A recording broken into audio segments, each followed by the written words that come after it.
to the Paint, Rest, Repeat podcast with Ros and Laura Day, where we chat about our creative lives as artists while keeping it real and a little bit messy. We're here to inspire creatives just like you to push past those boundaries and make art that you love. Let's dive in.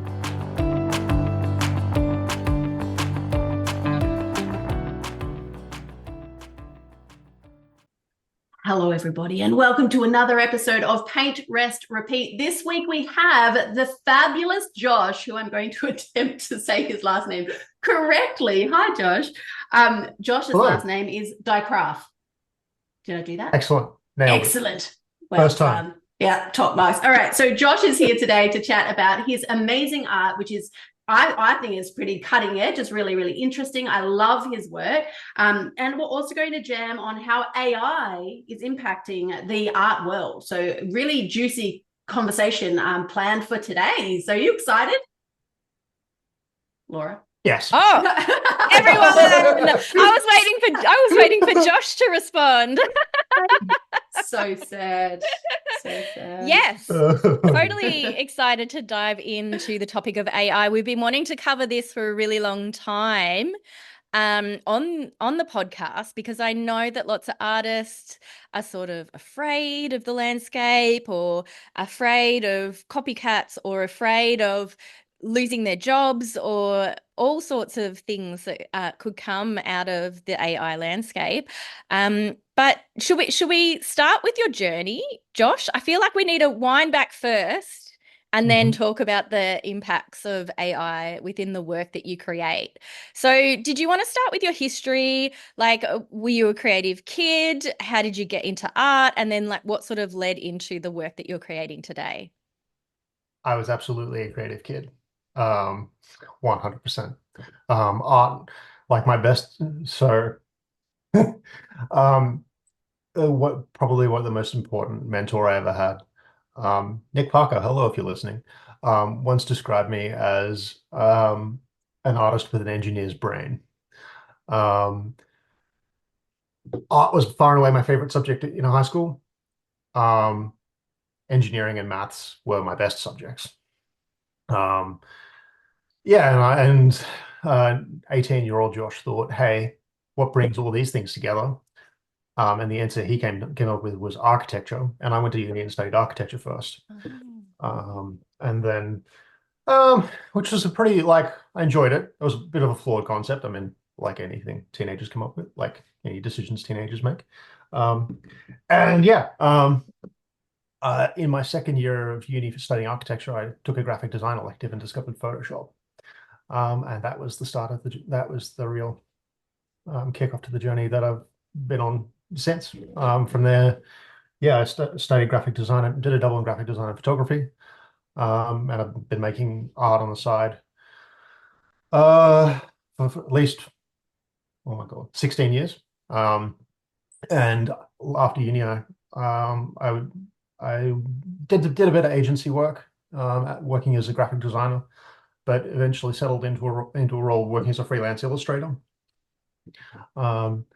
Generally, all of my work is around either photographic manipulation, so I'll take photos of things, cut pieces out of those photos, and shape them into something else, or it's a 3D rendering of something created in like Cinema 4D or ZBrush or something like that. And yeah, and that was how my digital art is kind of follows a similar kind of technique and process, and I've taken that in a direction that I care a lot more about. My work focuses on like wildlife conservation and climate change. So I'll make say an image of a bird out of leaves, just having the observation that leaves often have a similar shape and form to feathers. So how about a whole bird made out of leaves? Or like the very first piece that I ever made in the series that I've been developing for the last few years. I was working on an ad campaign, scrubbing through some images of mountains, and I just had the observation that some of these rock formations in these mountains look like the wrinkled skin of an elephant. So it was kind of as simple as, how cool would it be if I made an entire elephant out of mountains?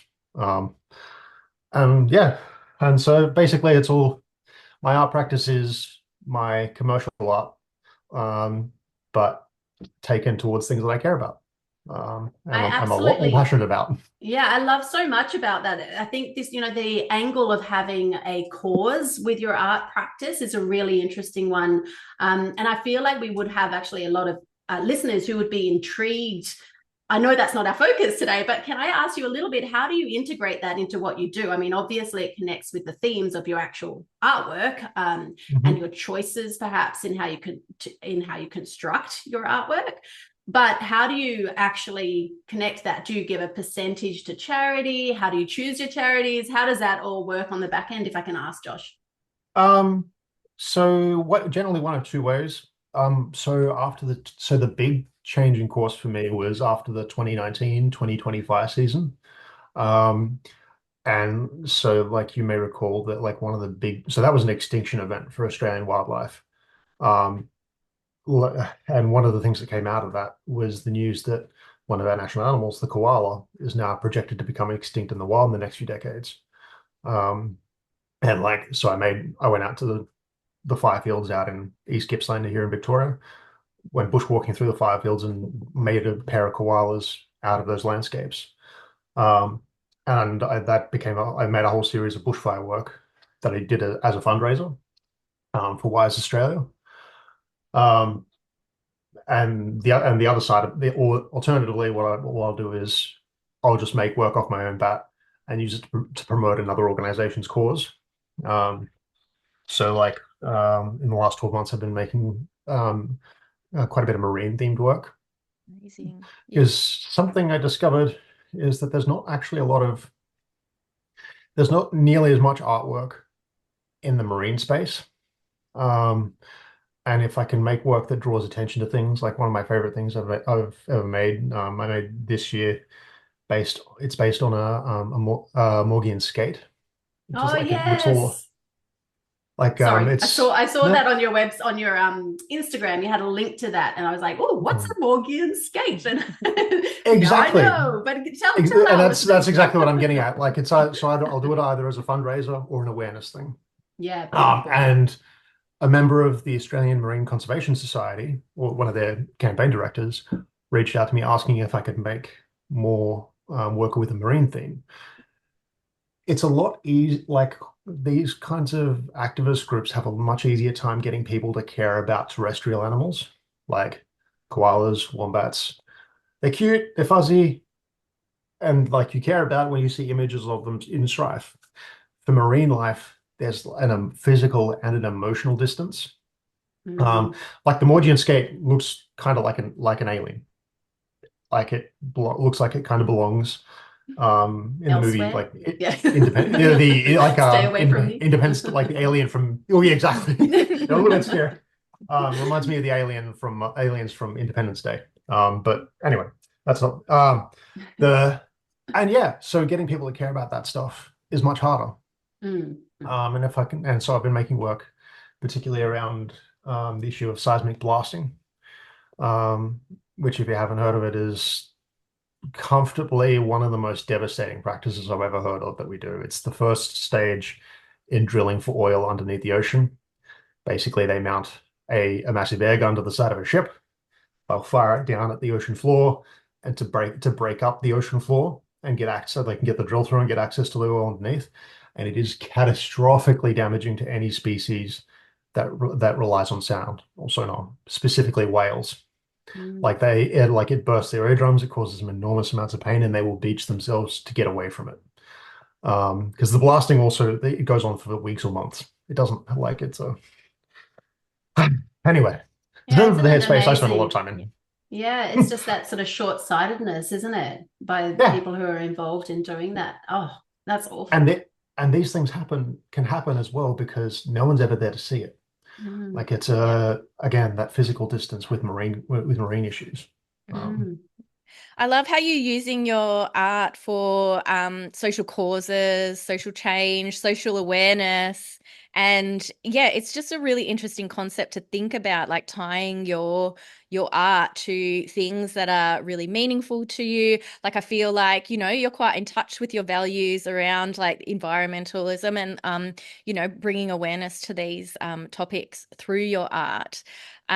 You were talking off camera, and we were talking about an art prize that you applied for, and it was the GreenWay Art Prize in New South Wales. Did you want to talk a little bit more about that? And then you also were talking about the Contemporary Art Prize in Canberra as well, like a few things that are happening for you right now. Yeah, well, I mean, I've submitted an application to the GreenWay Art Prize. I don't know if I'm in it yet.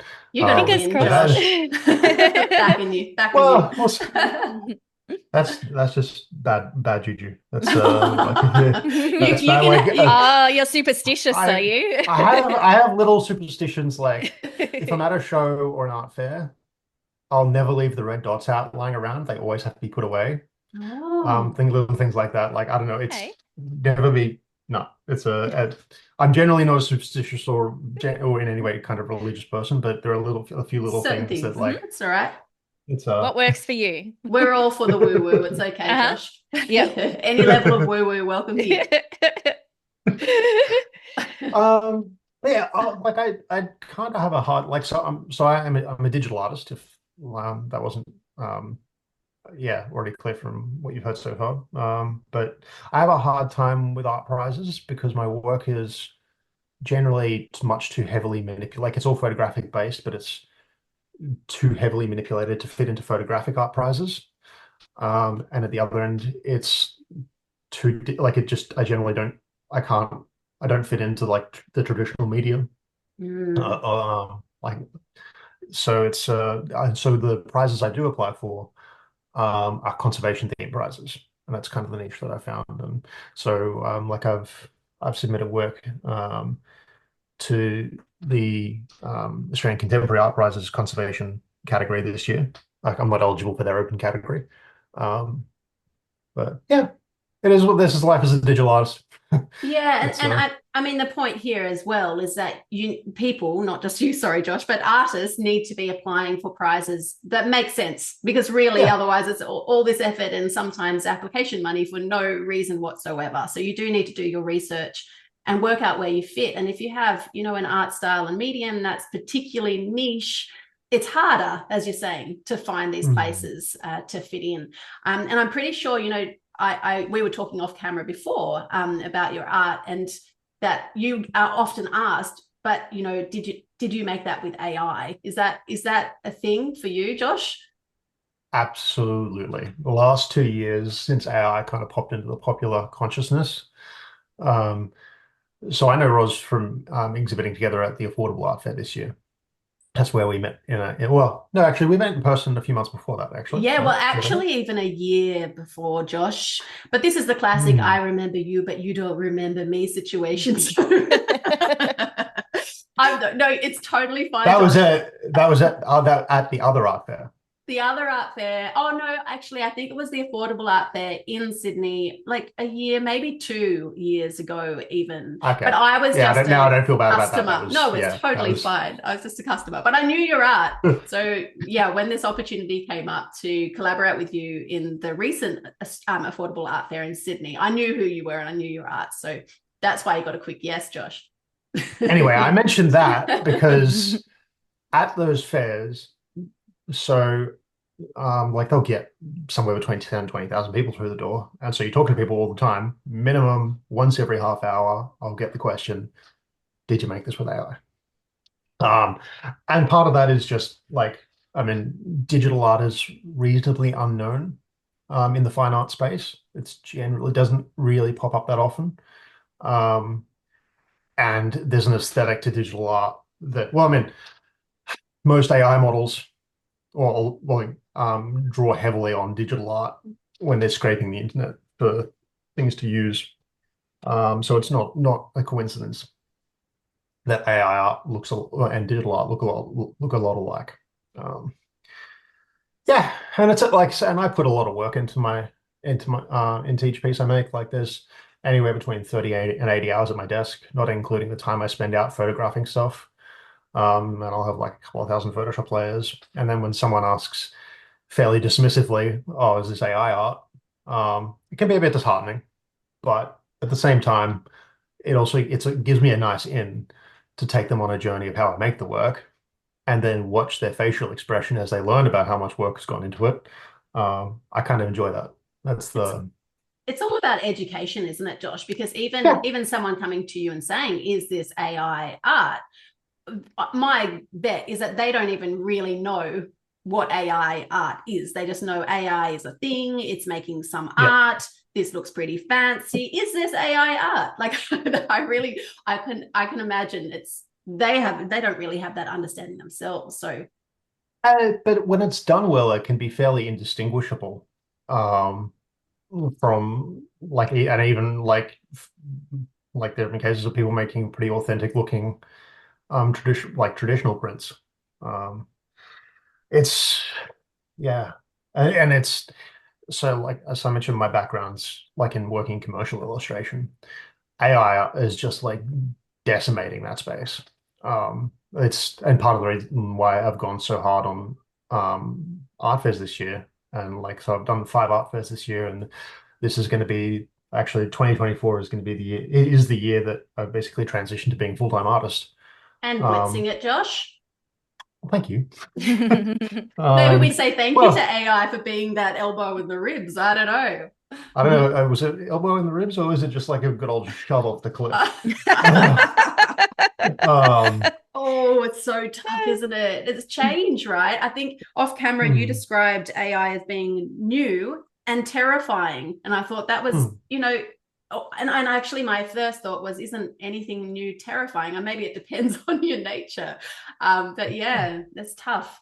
It is like, I mean, I've spent a lot of time thinking about this in the last couple of years. And then like, and particularly last year, it was causing me no small amount of anxiety once I realized what was going on. Um, but ultimately I've kind of settled into a place where it's AI is another medium. And like any time another medium has come on the scene, like when digital art entered the scene in the 2000s, it still comes down to the skill of the user. But the ease with which you can make things with AI kind of creates an illusion that it can be done easily. And AI is very accessible by design. It's supposed to be. It's supposed to help people jump over the skill barrier.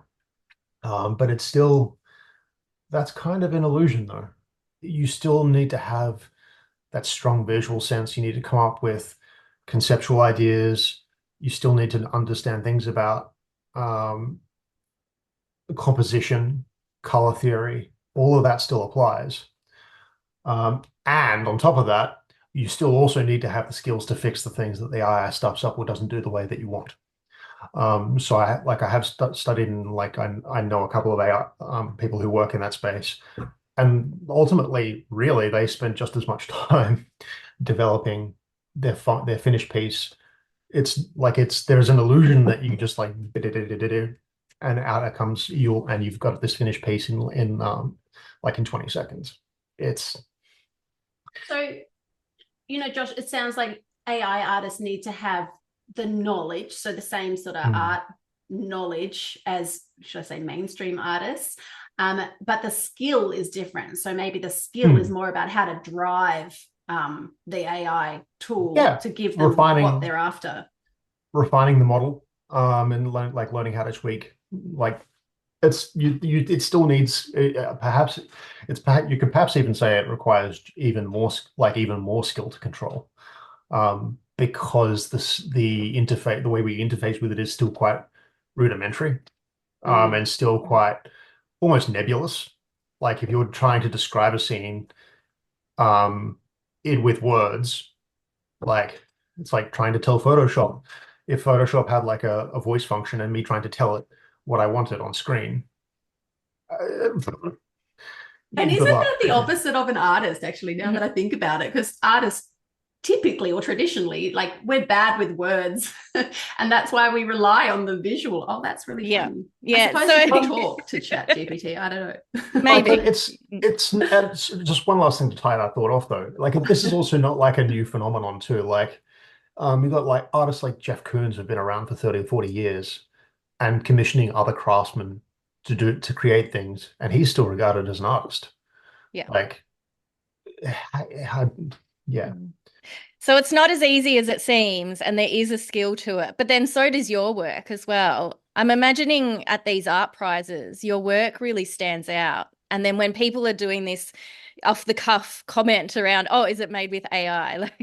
Then you can educate them. And I feel like you'd probably be able to turn around the sale, really, because you'd be talking about like how you've created it and how many hours it's taken you and what the imagery has come from, and you've taken photographs of this and this, and even just the incredible story of you talking about going into the landscape after the fires and all of that. People can compile in their mind this beautiful picture and connection and sense of place and all of the amazing things. And then obviously like the beautiful animals, and they might have a resonance with a particular animal or a theme or environmental cause. So there's so many moving parts and so many things that people can emotionally connect to, which I think AI is totally missing the mark, because it It is like absolutely is, so yeah. stale and stagnant in that way, and it's missing that soul and that connection.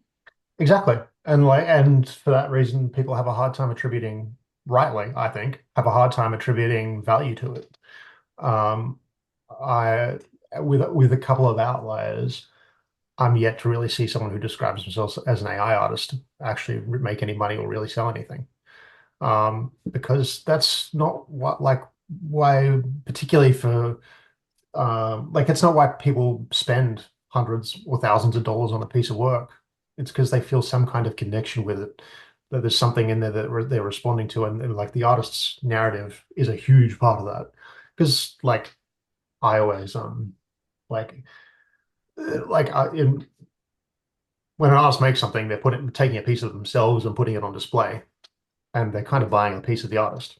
Um, it's the yeah, and it's like yeah, yeah, It's the soul, isn't it, Josh? It's like the heart and mm, soul, and the energy as well, and the passion. Like I feel like it's so funny, isn't it? Because you can't see it. You can almost just sense it, I think, in something that's been crafted out of love, absolutely, really. I don't know. It's a funny energetic thing about artwork. Mm-hmm. absolutely, Yeah. yeah, And I also want to point out your genius business model, because I know you put a lot of like art and soul into the creation of your work, the photography, like layering, probably hours and hours on Photoshop, like creating this thing. But your work is digital. So once mm, you put the time in, you can reproduce. Now, do you have limited edition prints, or like yeah. how does it work? Yeah, exactly. Yeah, so that is Yeah. the big advantage of being digital, is that everything is prints. Mhm. Or sometimes that's a downside. Um, uh, yeah, so like I'll sell my work in generally in three sizes. Like, so I'll make an A4 print that's kind of more accessible and more affordable, and that people can put into like a pre-made frame. And then my next size up is about maybe 60 centimeters wide by about 80 centimeters high, and I'll do those in an edition of 20. And then I'll do a big print that's maybe a meter wide by 1.5 or 1.4 tall. And then do those in an edition of five. Um, and But Josh, I just have to ask, what happens if you sell all of those really quickly? Are you not just like wanting to do another run? That is seriously my only fear with limited edition prints. You're like, oh, people love it, but I promised I'm going to cap it at this. How does that work? well, yeah, there's been a couple of moments where like I've been genuinely sad when something's sold out. Um, like I told you, like I mentioned the koalas made out of burnt out landscapes. Um, like that, that's one of my favorite things I've ever made.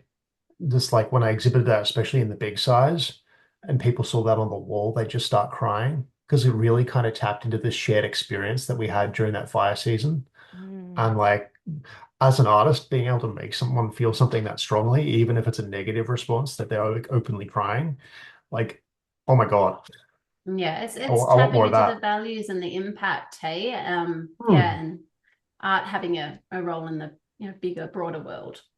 Yeah. I mean, so it means I have to say, like I have to say goodbye to pieces, but like uh, if something's being sold as a one of a kind, I guess I get to say goodbye to it much more slowly. But no, yeah. Anyway, yeah. So but at the same time, um, I've been getting requests to make another wombat, so I'm gonna have to make a wombat again soon. Actually, it's probably gonna be the next thing I work on. Because that's yeah, so it keeps me in business as well. Because once he sells that, I have to go back and I'll need to come back and revisit it. Same with cockatoos. Cockatoos and wombats are the probably in terms of people's favorite species. I'm finding those are particularly red-tailed black cockatoos. They are like they occupy a very special place in the zeitgeist for a lot of people. I guess you So never run out of ideas though, because you've got like that constant inspiration. So it's just reiterating or reimagining like different ways that you can represent these amazing animals that people love. exactly. And I harp on about like conservation issues and climate change. But if I'm really honest, on a kind of a foundational level, my art practice is kind of a scheme to get people to pay me to do my favorite things. Um, like it's I went bushwalking in Cradle Mountain for a week, um, and shooting material. Like also everything I'm making right now is based on that material. So I think actually the next thing I make is going to be a wombat based on all this amazing. Tassie has so much color that's not really present to the same level on the mainland, and like so many beautiful species there. Oh, yeah. Yeah. Anyway, Have you ever thought about doing artist residencies?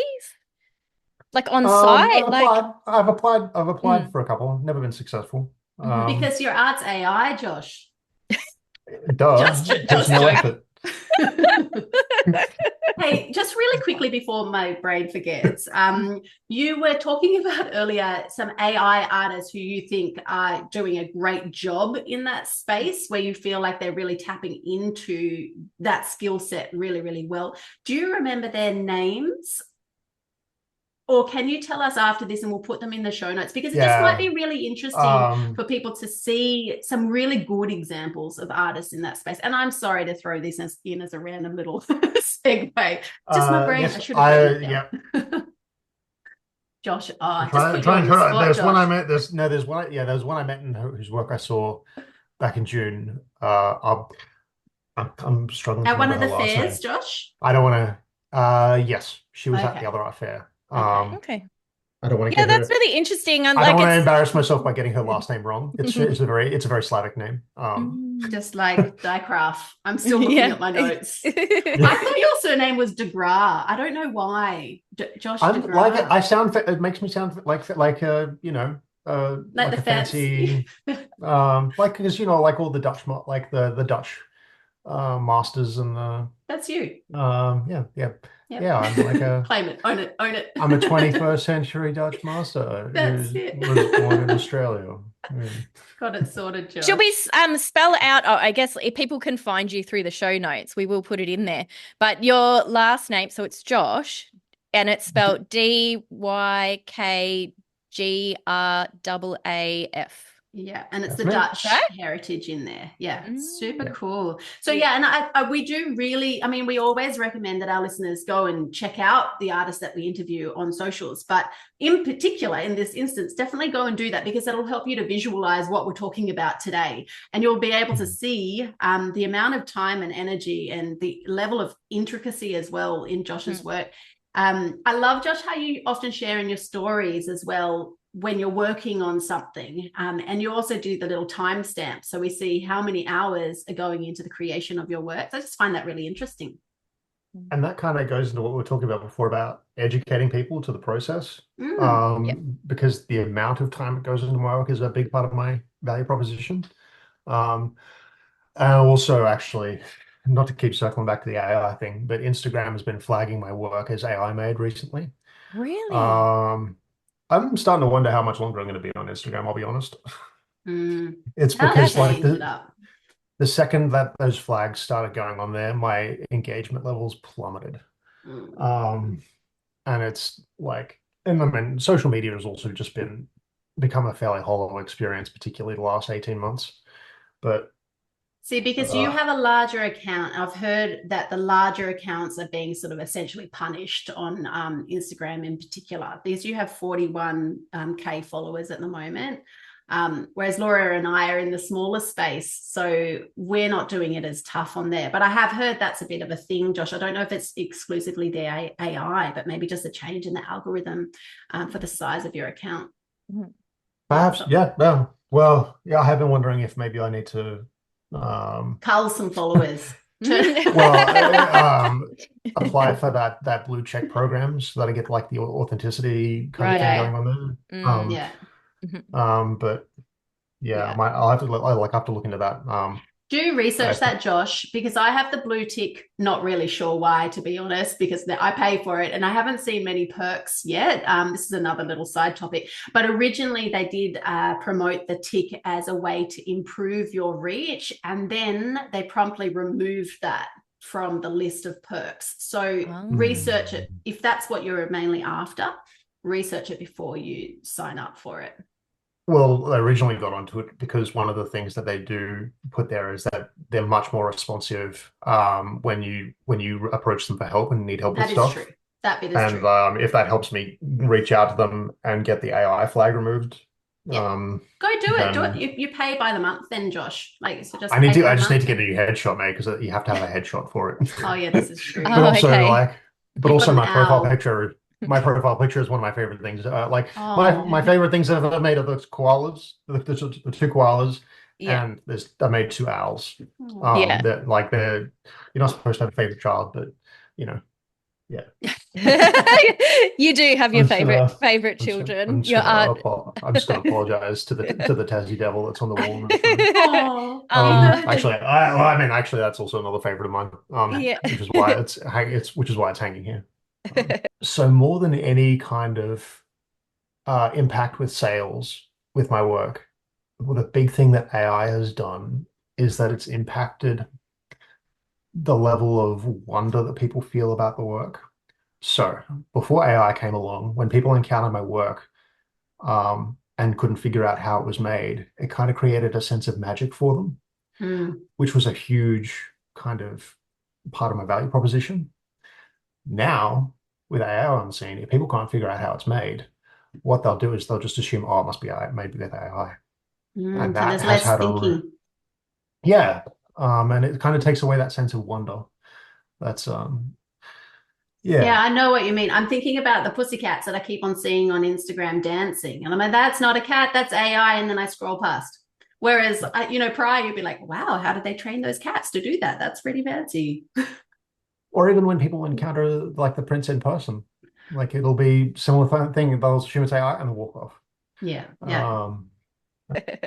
I wanted to also cover off two more things in just a little bit more detail with you, just so that we can share with everyone what you do. So I have noted here, I just want to talk a little bit about that National Contemporary Art Prize in Canberra, because that has the opening tomorrow night, but if you're listening to this on the first day that this episode goes live, so that's on the 26th of September 2024, and then you have it's open to the public from the 27th of September until the 13th of October. Is that right, Josh?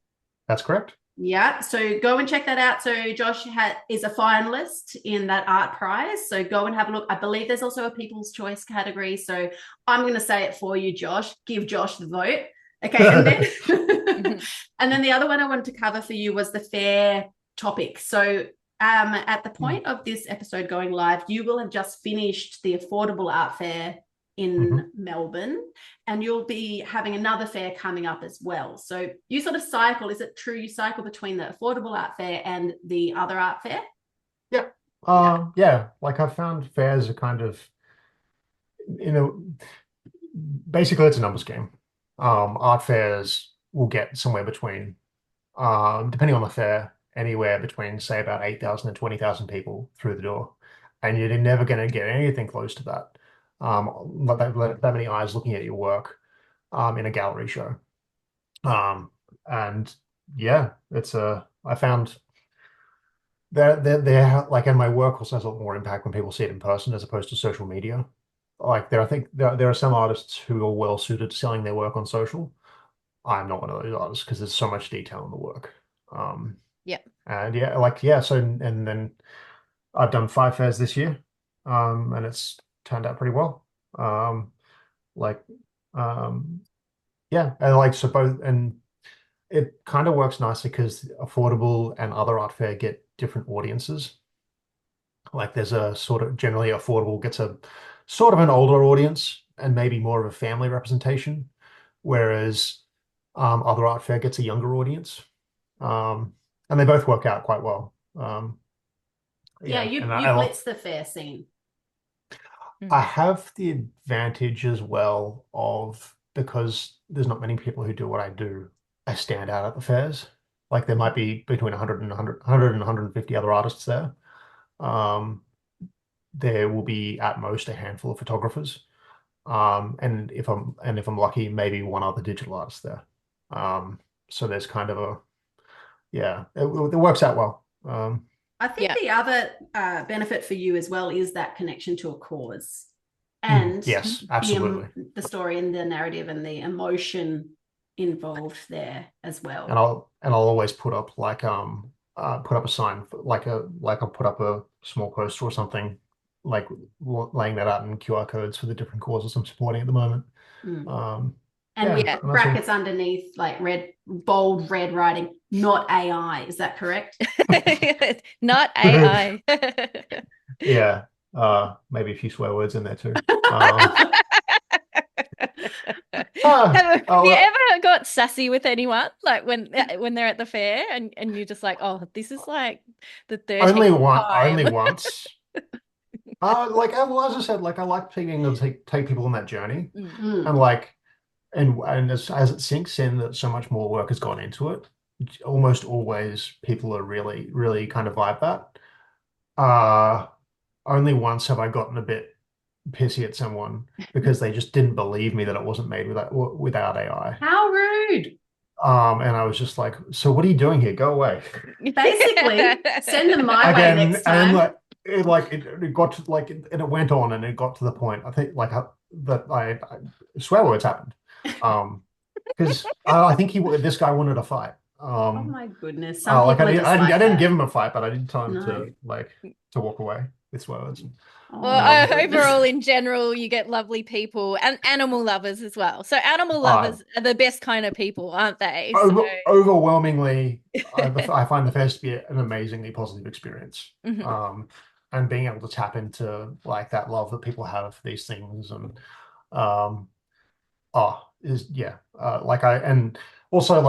so I'll spend a few weeks of the year doing fairs, but then the rest of the time I'm basically alone at my desk in a co-working space. But like it's not like when I used to do client work, like I'd be part of a team. I'm just here humming away, doing your thing, putting in the hours, but the hours of passion, right? Because you love making your art. Yeah, I almost always enjoy it. Sometimes the bird pieces can become a bit of a grind because there's so much repetition individually placing each leaf, also each feather. Or more recently with the bin chicken, I spent a lot of time like staring at rubbish and I had to be very careful with that one. So the whole piece is made out of litter that I picked up off the streets, basically to and from my way to the studio. This is the GreenWay Prize entry. Is that right, Josh? Yeah. Yeah. Okay. So this is so this is like an Australian white ibis bin chicken made out of rubbish that I picked up off the streets. But it was a bit tricky because a lot of that rubbish stunk. And I was bringing it back to the studio and shooting it under a studio light. Nice. Because I wanted the whole thing to have like a product photography kind of look to it, like tapping into a bit of that consumerism in a bit of that fast fashion kind of thing. And yeah, I had to be a bit crafty about how I went around shooting and what times I was shooting so that my co-workers didn't have to put up with the smell. When we need smell-o-vision or something, so people can like really get the full experience of your bin chicken hour. Scratch and sniff, Josh. I mean, that's not actually. I'm looking to make this. I'm looking to make this into a series. So I'm booked in for a solo show next March. I haven't given. I I had a clear idea for the title, and now I've changed the work I want to put into it, so I need to rework it. But I want to make a whole series based on rubbish, like looking at urban wildlife. So um, the next two that are going to be part of that series is a possum, ringtail possum, and a feral cat. Yeah, it's going to be a lot of fun. I've got two cats if you need a model. Oh, we have a cat too. That's right, you do too. It's going to be interesting. I'm curious to see what kind of response that gets, because understandably people care about and love their cats. And if I make a piece that this one's good, it might have so my concept for it is so everything's going to have a little bit of a fashion element to it, because giving items of clothing and things like that. Each piece I've found a pair of, actually last week I found a pair of damaged aviators lying in the gutter. The cat's going to be wearing the aviators, and it's going to have a necklace with bird's feathers on it. And I'm currently wondering if maybe I basically leave a trail of paw prints in blood coming off from the side or something. Ooh. So, dear listener, what you just missed there was Roz's facial expression. And that's kind of and that expression is exactly what I'm. Yeah, it's a conversation starter. Yeah, a conversation starter. You want to move people, that's the power of art. I have to find the balance for things that both move people, and things that people actually want to buy. That might not one. I'm curious to see. So at the fair next week, I'm going to be exhibiting the bin chicken for the first time. I'm going to be very curious to see what the response does, if it sells. Yeah, I doubt it's going to, but YOLO. I think it's very impressive. I don't know. I feel like, you might surprise yourself.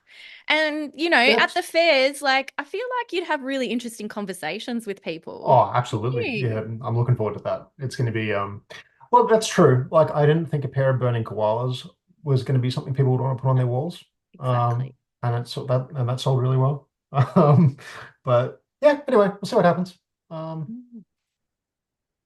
Awesome. Yeah, that's part of that's an ongoing struggle. Making things that speak to the issues I care about, but also, to keep this train on the tracks, I need to sell out.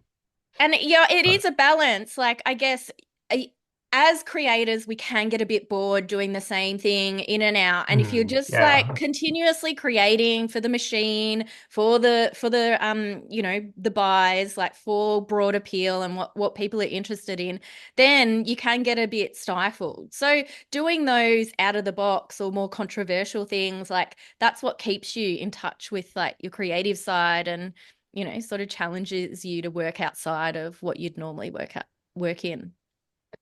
As a rule, when I make something that with the intent of making something that people will buy, generally it's always going to be my worst work. Whereas if I'm coming at something with either an issue I care about or just a natural curiosity or a piece of flora that I've been very excited about, I made so the other side of that is I made a Tasmanian masked owl at the end of last year. It was based out of these beautiful flowers that I found in Tassie. And then that just kind of, I don't know, making things with the intention of making a product, which I guess ties back to what we're talking about for people buy into the soul of the work. And if you're making something with explicit intent to sell it, it's probably not going to have quite the same level of soul, and same level of energy. So anyway. I completely agree. There's something about the energy in a piece related to that. Yeah, I'm on the same page. Now, I feel like that's probably a good place to end the interview today, Josh. Is there anything else you wanted to throw in, Josh, and mention today? No, that's it. Thank you very much for having me. We loved interviewing you. I know. So obviously you hang out on Instagram. Did you want to share your handles, your website, wherever people can find you, and we'll put it in the show notes as well. I'm at Josh Dykgraaf on Instagram. joshdykgraaf.com on the interwebs. Yeah, hit me up. If like I'm always giving out free tickets to the fairs that I'm going to. So just shoot me a DM and I'll set you up. Yeah. And yes, I'm very active there because I always post when I'm making a new piece. I post like hourly or bi-hourly updates on the thing I'm sharing, so I can turn it into a story later on that turns into a making of story that I keep pinned to my profile. So it's yeah, and it's always a good way for me to procrastinate, just chatting to people on Instagram. Very cool. Hey, Laura, my husband, who's an amazing home husband, is doing the dishes in the background. Can hear it banging around. No, I couldn't. And I put my thing on silent before because I had birds on the roof. So well, I'm going to push through our like finishing little spiel then. There just might be some background noise. So thank you everybody for joining or listening to this episode today. And Josh, thank you so much for joining us. At the end of these episodes, we like to read out a review and also ask our gorgeous listeners to leave us one of their own. So this one today is from Jane Seychelles, and she says, I have been binging Paint, Rest, Repeat all day whilst I have been arting. I think I have listened to 6 or 7 episodes today. And although I'm in Ros's Art for the Heart, I'm finding these podcasts with you, Laura, and special guests very informative. It reiterates all the things and stuff you are teaching in Art for the Heart. Thank you for all the work you and Laura are doing for all emerging and or struggling to find our way artists. And her handle is Jane Seychelles Artist. Now, beautiful listeners, if you would like to leave us a review as well, leave us 5 stars for good karma on Spotify or head over to Apple Podcasts and you can leave a written review there. If you have an Instagram account yourself, please leave us your handle so we can give you a shout out, just like we did for Jane. So thanks again, Josh. You're a legend. We love what you do, and we are, shouting your name from the rooftops, and we cannot wait to promote this particular episode as well, Josh.